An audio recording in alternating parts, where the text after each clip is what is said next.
5 signs that you're not lazy. You're actually dealing with something called executive dysfunction. Before we jump in, I just want to mention that executive dysfunction is a primary feature of ADHD, but executive dysfunction can go along with other things like anxiety, depression, autism, and more. Sign number 1, you actually want to do the thing that you're struggling to do.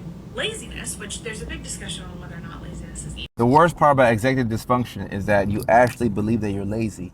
And when you tell yourself that you want to do something and you find out that you can't do that thing, eventually your body learns that you're not reliable and your body stops believing the things that you say you want to do.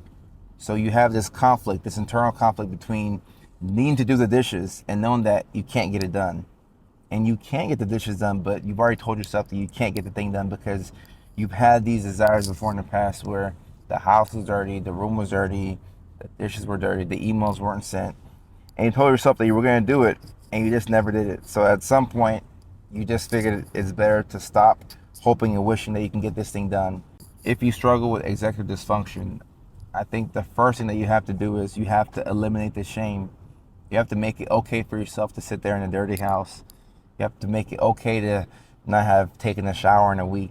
These are things that are embarrassing because if you're listening to this and you heard me say that it's okay to not take a shower for a week, you're probably telling yourself, heck no, like I gotta take a shower. If I'm not showering, I'm dirty.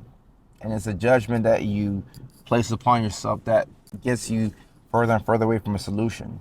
Because if you're hard on yourself, you're not gonna make it easy to get things done. You can't it's pretty difficult to solve mental problems without some type of physical thing. So you have to do something, right? But before you can be spurred into action, and before you can get anything done, you have to be kind to yourself. You have to make it okay for yourself to not have the most productive day, because we overestimate what we can do in a day, but we underestimate what we can do in a week. We underestimate what we can do in a month. So if you talk to yourself like a best friend, that's a good way to get unstuck.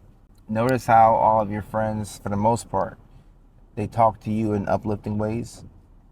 I mean, if your friends weren't positive, you wouldn't be friends with them. The things that we say to ourselves, we would never say to other people. If we told other people that they're lazy, they're rude, they're not good for anything, they can't complete tasks, that nobody likes them, those people wouldn't be your friend. You wouldn't have friends. So I think that the first thing that you have to do if you struggle with executive dysfunction is to make it okay to not be okay. And this is extremely difficult because you're pretty much telling yourself that you're doing a good job when you haven't done any job. So it's probably not right. Like, it's not like you didn't get a shower in the past week, but you're still doing a good job because you woke up, you got out of bed, you did other things. So you have to find ways to psych yourself into liking yourself. And once you like yourself and you've removed judgment, all of a sudden you're going to be so much more effective. And then once you feel good, you can take the steps necessary to help yourself actually be good. So just know that you're not lazy. You have executive dysfunction. It's coming from ADHD, depression, maybe anxiety. A lot of times it's undiagnosed neurodivergence, which just stops us in our tracks and makes us feel like we can't get anything done. But the kinder you are to yourself, the quicker you can put yourself on a track to fix these problems and get unstuck.